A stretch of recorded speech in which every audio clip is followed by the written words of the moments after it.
discuss the fifth speaking task, propose a solution, and presented strategies for addressing the task. In this, our final video, we'll be looking at question number 11, express an opinion.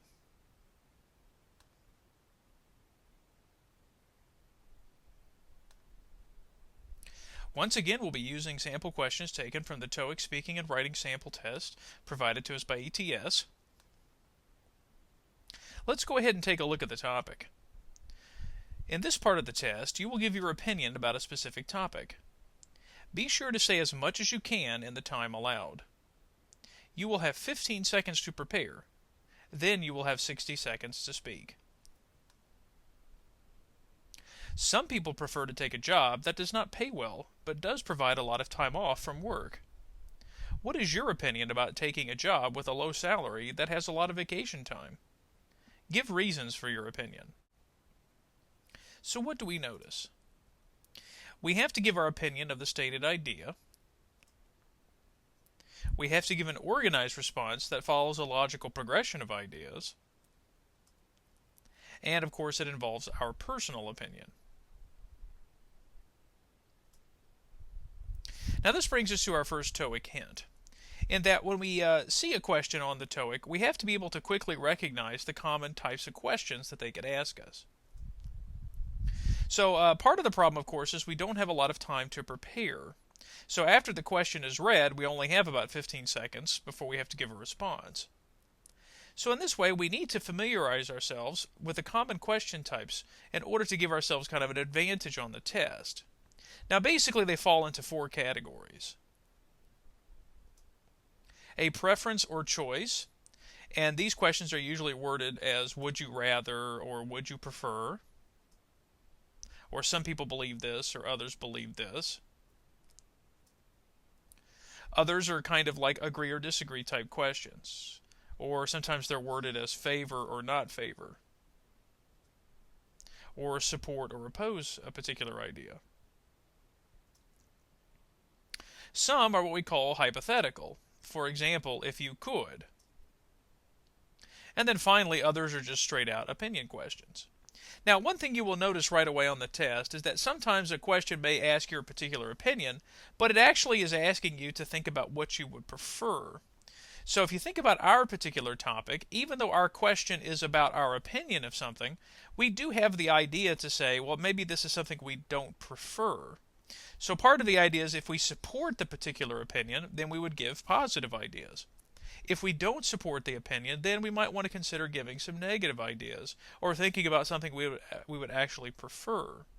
Now we'll talk more about the strategy in just a moment. But first, let's look at these types of questions and see if you can identify their question type. So take a look at a couple of these examples.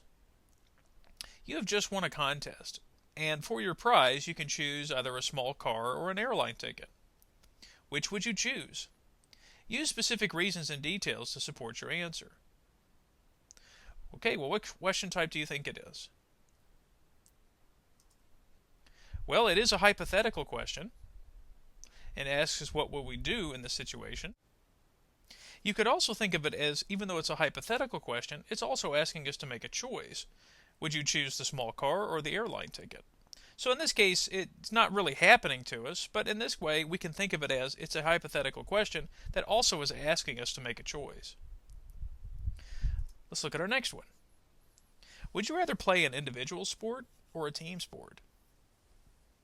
Well, this one should be pretty clearly identified as a preference or choice. Notice the wording right at the beginning, would you rather? So in this case, we do have to make a choice between the two. Let's look at another one. People should stop working at the age of 60. Do you agree or disagree with this statement? Well, again, right there in the wording, you should recognize that this is agree or disagree. So in this case, we have to say, do we agree with that statement or do we disagree, and probably explain why.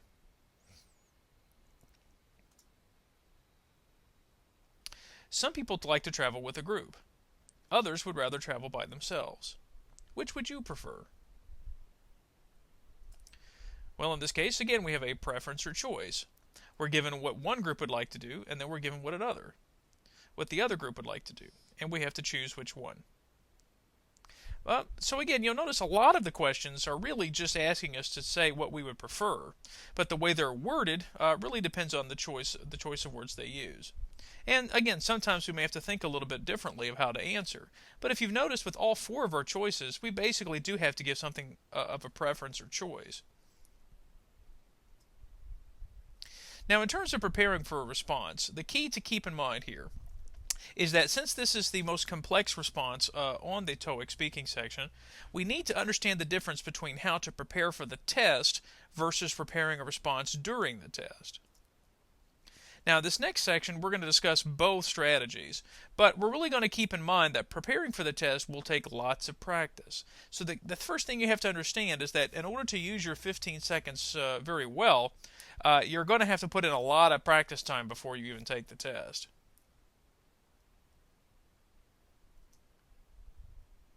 So let's talk a little bit about strategy. One of the things we're going to do now in preparing for the test is to think about how can we be better at thinking a little more deeply about the topic. And in fact, how can we do it a little more quickly? Well, one idea we're going to do is something called brainstorming. Now, brainstorming is a word activity where we try to think up words and ideas that relate to the topic we are discussing in a specific period of time. Now, brainstorming is a great way to get us thinking about the topic in more direct terms, rather than just trying to jump in and organize a response. However, we don't just want to sit down and write random ideas. We need some way to organize them. So in this next section, we're going to play a little game called Pros and Cons. Now, basically, pros and cons refers to how we can think about a topic a little more deeply.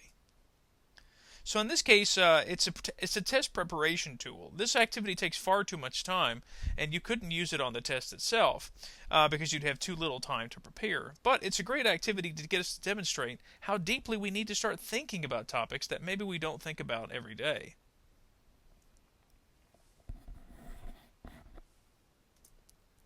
So the idea here is we're going to identify the strengths and weaknesses of each side of the argument. And in order to be confident, we need to engage in this sort of deeper examination of what the question is really asking. So the idea here for the pros and cons, pro, of course, referring to what are the positives, and cons refer to are the negatives. So what are the pros and cons of both sides of our sample question? Now remember, both sides really, again, the idea here is that it kind of mentions a choice, but we have to think about what's our opinion of taking a job with a lower salary and having lots of vacation time. Well, the idea here is that there is an opposite side, because the opposite would be taking a job that pays more money but has less vacation time. So even though this question is asking us to think about our opinion, it really is, again, kind of thinking about a preference. And we need to give our opinion of this idea and maybe express what we prefer. So here's how this is going to work. Take a piece of paper and follow along with this. So the first thing I'd like for you to do is to divide the paper into a top half and a bottom half. And then at the top half, I want you to write the words high salary and little time off. Then I want you to divide the paper again into a left half and a right half. We're going to put pros on the left half and cons on the right half. And this way we're going to do this for both sides of the argument and give us some time to think about a little bit more what this topic is asking us to do. Okay, so I'm going to pull out my pen tool, and what I want us to do is think about, maybe see if we can think of at least two pros of this idea, so two things that are in favor, and then of course two cons. Well, the first thing we can think about the pros, of course, is we get more money, which of course is always nice.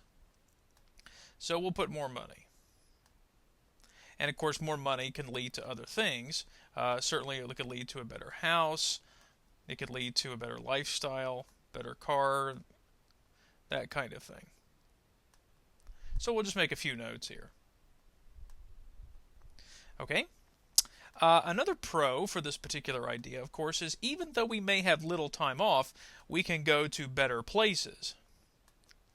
So, for example, maybe we get only a few days or a week off. Well, during that week, maybe we can go to a nicer place. For example, maybe an island, or maybe we get to travel around Europe. So the idea here is that even though maybe we don't have more time off, notice the question doesn't specify how much time is a lot of time off. So even if we have a little time, of course, we can go to better places. Now, of course, this directly relates to our first con, which means, of course, is that we would have less time to spend there, so we don't get to see as much. And maybe we don't get to relax. So this could be a problem. Obviously, we can go to nicer places, but it may take us a long time to get there, and we don't get to relax as much or enjoy ourselves. So that's certainly a big con when we think about this particular idea. So yes, maybe we make more money, we buy nicer things, and we can go to better places when we have vacation time. But then, of course, we have less time. We can't relax, and of course, we have less time to actually even spend in our house. So I guess less time would also connect to the idea that we might be able to buy more things, but maybe less time to enjoy them. Okay, let's try our next idea. So again, we're looking at putting the low salary and more time off at the bottom half of our paper, and we're going to do the same thing. So let's think a little bit about the pros and cons of this idea. Well, obviously one pro, of course, would be more vacation time. So that's certainly a pro, which also could be not only just more vacation time, but maybe even more time for our family. Because again, just because we have more vacation time doesn't always mean we have to travel somewhere. We could just take that vacation time and spend it at home. So that might give us an opportunity to spend more time with family too.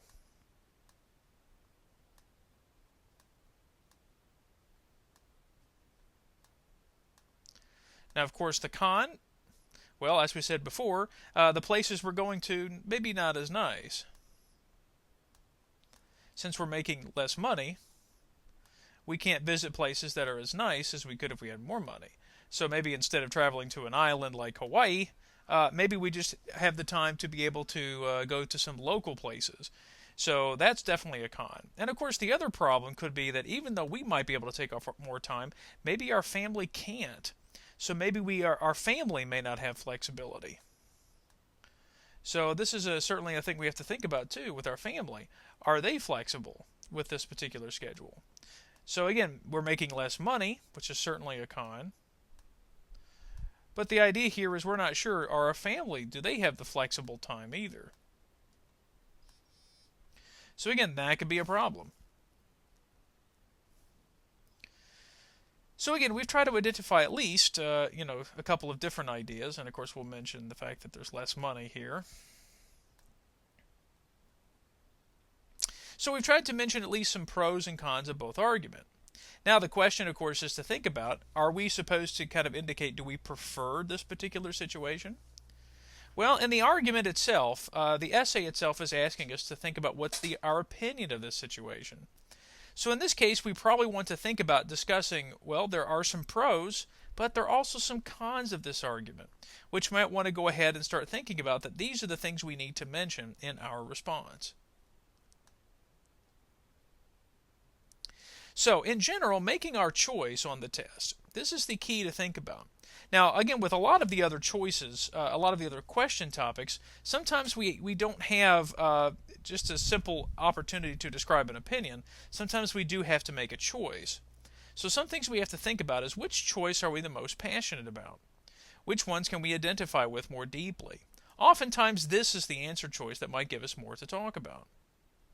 But sometimes we recognize that an argument might be easier to make, or maybe more logical. So in this case, which one might seem even more positive in nature? This one might be the better choice to make. So again, part of the idea is looking at the question itself, and then start to think about, well, which one is going to give me the most to talk about? Many times it's the one I feel the most passionate about, but other times it's focusing on that may be more logical. Now, in this particular example, maybe you feel more passionate about making more money. So that's certainly something important that you could mention in your essay response.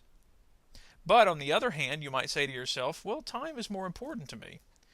Is that an easier argument to make? Is it more logical? Well, again, I think in the real world, oftentimes we don't have these kinds of choices, but this is the example that we're given on the test. So again, thinking about our topic, what is your opinion?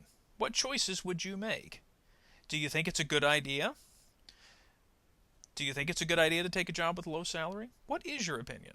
Would you prefer to do that or not? Well, one thing that I often tell students when it comes to preparing a response is don't sit on the fence. Now, what does that mean? Well, sitting on the fence means not making a commitment to one side or the other, trying to remain indecisive or perhaps see the value of both of the arguments that are presented. Now, it might be possible to give an answer that includes both of your choices here. You might be able to think about, well, I would like both of them. But I think in this case, it's not required of the task. And remember, you only have 15 seconds to prepare. So in my suggestion, it's better just to choose one side of the argument and stick to it. So as we said, in making our choice, after we look through our pros and cons argument, we need to think about which ones help strengthen our argument. So as we think about the reasons for the opinion we discussed previously, which of the pros and cons statements should we choose? Well, again, if you think about if we agree with the low salary, more vacation, do you remember some of the pros and cons we discussed? Look at the pros and cons you made. Which do you think would make the best argument for your choice?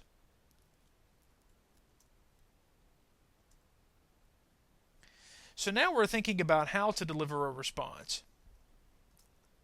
Well, once again, questions 10 and 11, as we mentioned in the previous video, they are now scored on a scale of 0 to 5 instead of 0 to 3. And for question 11 specifically, the keys to a good response involve cohesion and supporting details. In other words, we want to be able to use good signal words and, of course, include specific information. So as we look at the final chart here for the response, notice it says that we need to clearly indicate the speaker's choice or opinion. And we have to give a response that's intelligible, sustained, and coherent. We want to make sure that we include reasons, details, arguments, or exemplifications, in other words, using examples. We want to make sure that the response is generally well-paced, that we have good control of those grammatical structures, and that we use effective vocabulary. So in this case, when we give a response, the key is thinking about how to organize the response and to make sure that we provide lots of interesting things to say. So I like to tell students that a good response is coherent, which means it's logical and relevant to the topic. It contains good grammatical structure. There are no major errors that prevent understanding. Of course, contains good vocabulary words. Uses interesting words and ideas for expression. It's well structured, which means it has a nice flow between ideas. And again, that's what we referred to earlier, using good signal words to organize the response. It contains a very few filler ideas. Now, we'll talk a little bit more about those in a moment, but those are ideas with long pauses or and so on. And of course, finally, is intelligible, which means you may have a few pronunciation or speaking mistakes, but generally we can understand you. Now, in my particular opinion, I believe the TOEIC really is looking for more interesting vocabulary words. In fact, I think that's the most important thing the TOEIC wants. So in this section, we're going to talk about how to avoid words that I like to call blah words. Now remember, the Express Your Opinion task is ultimately looking at your ability to express yourself, which usually means using those good specific vocabulary words. However, too often students rely on words that are very general or vague in meaning. And I like to call these blah words, because really they're used so often that oftentimes these words lose all of their meaning. So let's look at some examples. Over on the left side, we have some very common blah words. Over on the right side, I'm going to give some examples of words that might make your response a little more interesting. So instead of saying something is good or great, say that it's outstanding or excellent. Instead of saying something's nice, perhaps say something is pleasant. Instead of bad, say that something is maybe disappointing or awful. Instead of something that is fun, say something is thrilling or exciting. Instead of mad or angry, use words such as infuriating or upsetting. And then finally, instead of just saying that you're happy, use stronger words such as overjoyed or elated.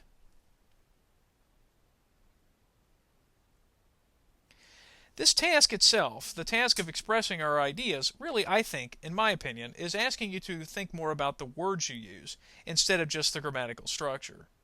So, in my opinion, using strong vocabulary can cover up for a lot of other problems. So as you practice for this part of the test, really try to include specific interesting vocabulary in your responses. Now, as we're starting to organize our response, one of the first problems students often have is that they don't get to the point. They spend way too much time kind of getting ready for the response. So the idea here is that we want to be able to get right to the point. And, oftentimes students will try to repeat the entire prompt in their response. That only wastes valuable seconds. So don't think of this as a personal essay or a prepared speech. Sometimes textbooks want to call this part sort of like a speech or some sort of prepared personal essay. It really isn't. Instead, I want you to think of this as what we call extemporaneous speaking, where you just give a very brief introduction and that's all you need. Now, extemporaneous speaking involves delivering a spoken response using only a few prepared notes and relying on some basic organizational ideas and strategies. Now, of course, remember, you can't actually write anything down on the TOEIC. So in this case, we have to be able to give our response very quickly. So, for example, we could say, I don't agree with the opinion that a low salary and more vacation time is better. So notice that we just got to the point. We didn't spend a lot of time saying, kind of thinking about the actual basic argument here, or comparing low salary and more vacation time versus higher salary. We just went in and started giving our opinion. I prefer having more vacation time, even if it means having a lower salary. So again, notice we just got right to the point. We talked about that we agree with this. We prefer having more vacation time. So in this case, we're getting right to the point. Now, think about in this case, what's your opinion? Remember, don't repeat the entire prompt, just get to the point. Now, a little bit later, I'll give a sample response and you'll see what we mean. Now, another problem in general of getting to the point, and this is not just at the beginning, but also getting to our main ideas and main points, is when we use these common speaking errors. Now, we didn't talk a lot about these in the previous videos, but this is certainly something that's common throughout all of the TOEIC tests. We don't want to use a lot of these speaking mistakes. So again, these filler ideas are ideas such as false starts or interruptions, such as stuttering or saying, Again, a couple of times, maybe not so bad, but if you use it a lot, that can be very distracting. Overuse of the same words, often connecting words. Words such as and, but, or because. Many times students will just say and, or but. That gets to be very tiresome after a while. Again, filler words. These are often more common in conversation. Words such as like, or when people say it's like this, or it's like this. Those are filler words. They really don't have any meaning. Other common speaking mistakes involve long pauses or gaps in speaking. So, for example, a student might say, and then pause for a moment. Again, that's something the TOEIC does not want you to do. Other times, students get very nervous and they speak way too fast, or sometimes they speak way too slow and they don't have enough information that you can listen to. And of course, finally, one problem might be that our words are unclear or unintelligible. Now, in general, what happens if you make a mistake? Well, the key thing to think about here is that we just need to keep going. And I usually tell students that if you make a mistake, don't go back and correct yourself. Just keep going. Because oftentimes, if you try to correct yourself, you might become more nervous. So, in this case, if you do make a mistake, just simply move on to the next part. Move on to the next idea you want to say. Of course, we know that's easier said than done. Really, the key for building confidence for this part of the test is to practice, practice, practice. Now, another idea we need to understand is that we need to use personal examples whenever possible. Again, these topics are about your personal opinion. So we have to be able to give our personal opinion or belief. And I think that also helps your response become more memorable and more interesting to listen to. It actually sounds like that you know what you're talking about. And we call this authenticity. It sounds real.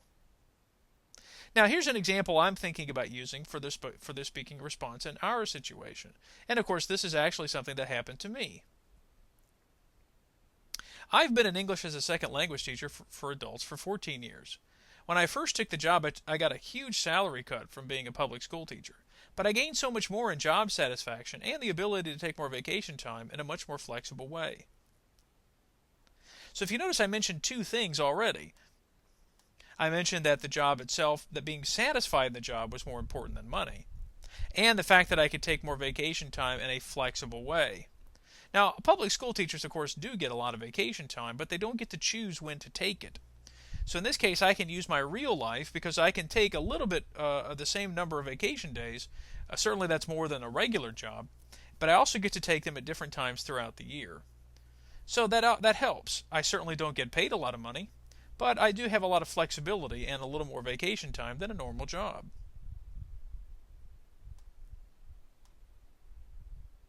So again, notice here I mentioned the particular situation that I took this salary cut, which again is referring to less money. I certainly am making less money than I would be if I were a public school teacher.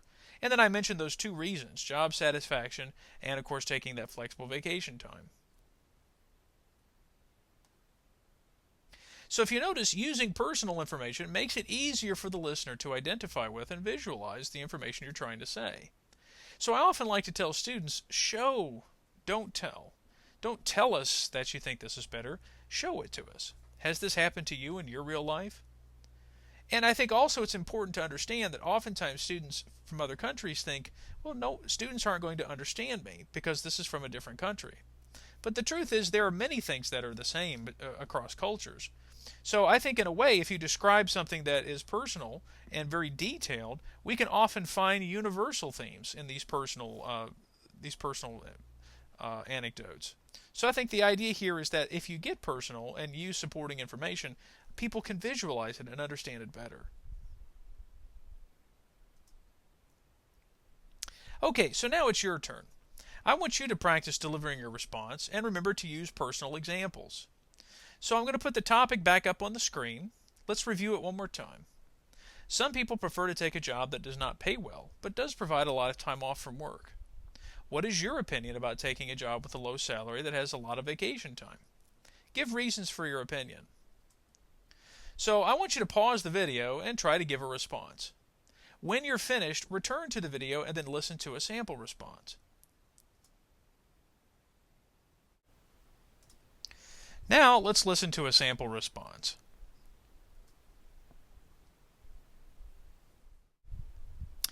I think I would prefer having a lower salary with more vacation time. And in fact, this is the actual situation I have right now. I used to be a public school teacher, but now I'm an English teacher for adults and for adult international students. And it pays a lot less money, but it gives me greater job satisfaction. And I think that's the first thing, is that I can help more people and feel more connected to my mission of helping students. And I think students are much more grateful because this is a service we provide to them for free. It's kind of a true, pure educational environment, and I think we can both learn from each other in that type of situation. I also like the fact that I get to take more vacation time when I want to. This allows me to kind of be a lot more flexible, especially with my wife, and I get to spend more time with her. So I think in a way I can connect in a deeper way. I don't have to worry about waiting to take vacation time. Many times I can just take this time and not have to worry about that. So what did you hear in my response? Well, again, I tried to focus on about two reasons, which is what I'm going to recommend when you prepare for the test. If you notice in reason number one, I did refer to that greater job satisfaction. And I said basically that the most important thing to me was to help other people. And because it was sort of connected to my mission in life. And because what we provide for free, it's kind of a true or pure educational environment where we can both learn from each other. I also mentioned in my opinion that I think it would bring greater family satisfaction. Because thanks to this flexible work schedule and greater vacation time, I could spend more time with my family and connect with them in a deeper way. So notice what I did is I pulled some of the pros that I could try to identify with, while thinking about, of course, the con for making more money. Because really the idea here is if I'd make more money but couldn't spend more time with my family, that would definitely be a con. So in this case, you notice that in my response, I tried to focus on both the pros and cons of both ideas to try to strengthen my argument. And oftentimes that's what you need to do. But it really will depend on the response and what the topic is requiring.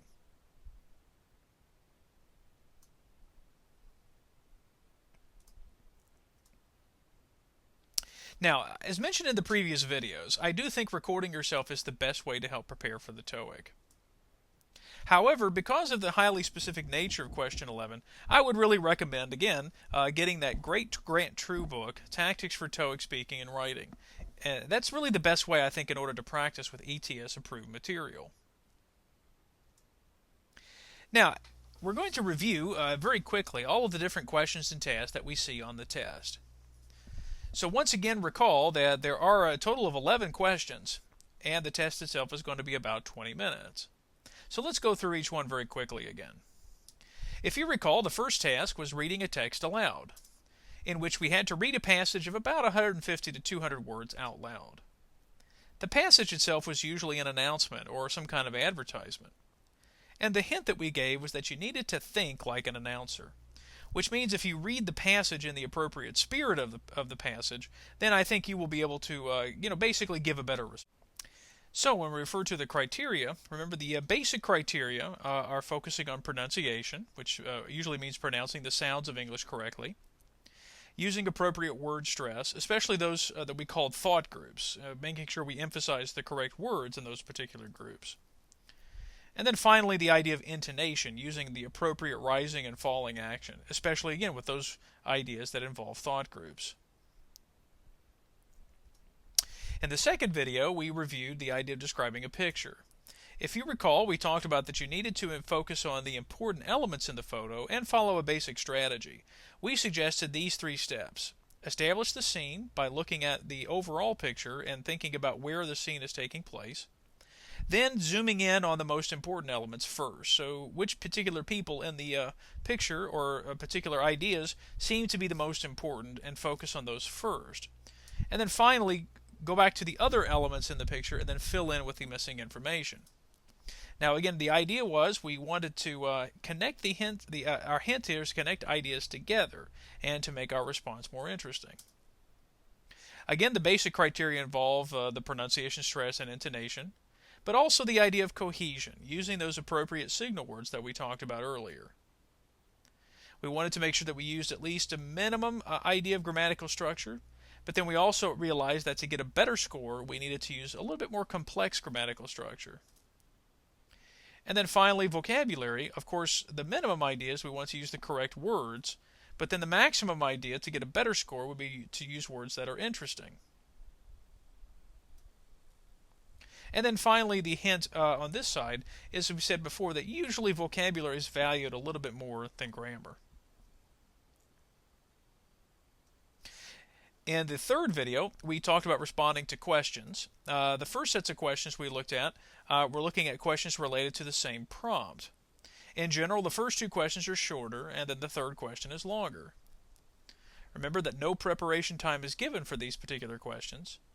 And the hint that we provided was that the third question usually connects to the second question and requires more details because it's a longer response.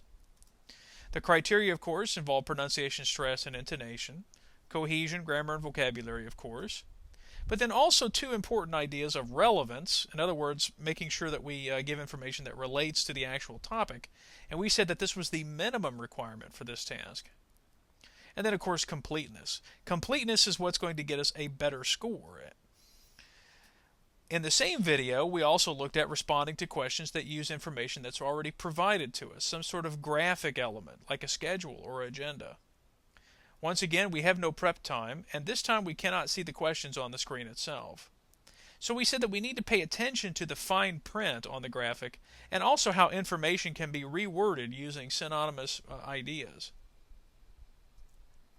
In terms of criteria, all of the same criteria we referred to the previous task, that relevance and completeness are both very important. In our fourth video, we looked at proposing a solution.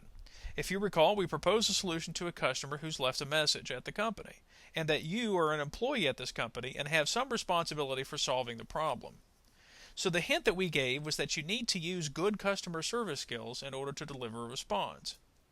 All of the criteria for the previous topics are the same, but then we added the idea here that you need to understand your role with the company, and that you have to follow an appropriate progression in your response. So the idea here is if you're a customer service person, you generally need to start with the appropriate greeting and then generally apologize for the problem and then propose a solution. So the idea was that there was a certain progression that we have to follow.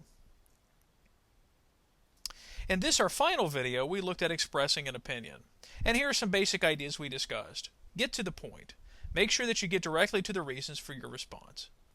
We also suggested, as in the sample response, to give maybe 2 or 3 reasons at most. And that using personal examples will help illustrate the reasons that you're trying to give. So be specific if you can. Use interesting vocabulary. And avoid those words we call the blah words. We want to use cohesive devices. And again, that's mostly referring to signal words that will help connect information together. And then finally, we want to make sure we avoid all of those speaking errors and filler ideas. So for this final video, we will once again remind you that the TOEIC does have an official website and includes other helpful products that you can get for purchase. But still, in my opinion, the best texts available to help you prepare for the TOEIC are provided by Grant True and Oxford University Press. And again, that listening and reading test and the speaking and writing test both have separate textbooks. And the great thing about the speaking and writing texts is that you'll see actual examples from test takers that will help you understand how the scoring system works. And finally, that new TOEFL TOEIC website that we have, you can find a link to that at the bottom of this video. Thanks for watching. Coming soon in March 2013, our TOEIC Writing Skills Preparation Series.